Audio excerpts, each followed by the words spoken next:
আজকে সারাদিন কি রান্না করেছিলাম আর কি খেলাম এটাই আপনাদের সাথে শেয়ার করব। তো সকালে আমি কিছু খাইনি আজকে। আজকে শুধু আমি পেয়ারা বানানোই খেয়েছি। তো তার জন্য একটা বাড়িতে পেয়ারা ছিল, সেইগুলো ছুরির সাহায্যে বটি বটি করে কেটে নিয়েছি। এই তো আমার পেয়ারা কাটা শেষ। এখন আমি এই পেয়ারার ভেতর একটু লবণ, একটু মরিচের গুঁড়া আর একটু চিনি দিয়ে নিয়েছি, আর একটু সামান্য পরিমাণের সরিষার তেল দিয়েছি। তো এইগুলো দিয়ে ভালোভাবে মেখে আমি খেয়ে নিয়েছি। তো তারপরে দুপুরে রান্না করেছিলাম গরুর মাংস।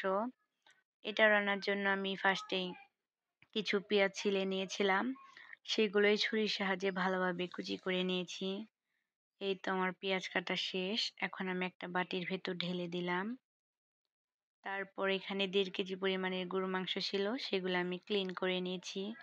ওর ভেতর পেঁয়াজ কুচিগুলো দিয়ে দিলাম, আর কিছু গুঁড়া মশলা যেরকম হলুদের গুঁড়া, ধনিয়া গুঁড়া, মরিচের গুঁড়া, তারপরে লবণ, সব কিছু দিয়ে দিলাম।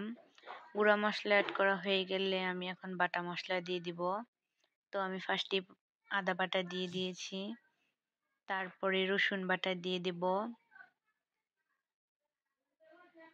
এই তো আমার রসুন বাটা দেওয়া শেষ। এখন আমি এখানে গরম মশলা বাটাও দিয়ে দিলাম। তারপরে এখানে একটু পরিমাণে তেল দিয়ে নিলাম, সয়াবিন তেল। এটা তেল দেওয়া হয়ে গেলে এখন এটা ভালোভাবে মশলাটা মাংসের সাথে মিক্স করে নেব। এটা হাত দিয়ে মাখালে ভালো হয়, কিন্তু আমার হাত অনেক জ্বালা করে, তাই আমি খুন্তি কিংবা চামচের সাহায্যেই মেখে নিই। তো এরপর আমি মাংসটা 20 মিনিট কষিয়ে নিয়েছি। আমি কিন্তু এক্সট্রা পানি দিইনি, মাংসের ভিতর থেকে পানি উঠেছে। তো তারপর মাংসটা কষানো হয়ে গেলে কাঁচামরিচ দিয়ে দিয়েছি, আর একটু টমেটো সসও অ্যাড করেছি। এটা অপশনাল, আপনারা চাইলে দিতেও পারেন আবার নাও পারেন, আমার কাছে ভালো লাগে তাই দিয়েছি। তো তারপরে আমি আবারও মাংসটা 20 মিনিট কষিয়ে নিয়েছি। তারপরে এই যে আমার মাংসের কালারটা চেঞ্জ হয়ে গেছে, আপনারা দেখতেই পাচ্ছেন।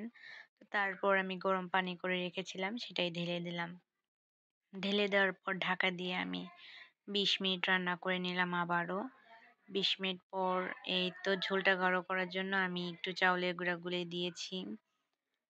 এই তো আমার মাংসটা আরো 10 মিনিট রান্না করে নেওয়ার পর শেষ হয়ে গেছে। তো তারপর আমি পোলাও রান্না করেছিলাম। পোলাওটা অনেক ঝরঝরে হয়েছিল। পোলাও রেসিপিটা আপনাদেরকে আমি দিতে পারলাম না। যদি চান কমেন্টে বলে যাবেন। এই তো আমার পোলাও রান্নাও শেষ। তারপরে বিকালে তো কিছু না খেলে চলেই না, আপনারা জানেনই। তারপরে বাড়িতে কিছু মেহমান এসেছিল, তো তাদের জন্য আমি চা বানাইলাম। বাড়িতে দুধ ছিল না, তাই লাল চা বানিয়েছি আদা দিয়ে। তো এই তো আমার চা বানানো শেষ। এখন আমি সব কাপে ঢেলে দিলাম, তারপরে আদাও দিয়ে দিলাম। তো চা খাওয়া শেষ হয়ে গেলে সবার জন্য আমি একটু মুড়িও বানালাম। দেখলাম বাড়িতে একটু চানাচুর ছিল, মুড়িও ছিল, তাই একটু পেঁয়াজ কাঁচামরিচ কেটে মুড়ি চানাচুরের সাথে তেল দিয়ে ভালোভাবে মেখে নিয়েছি।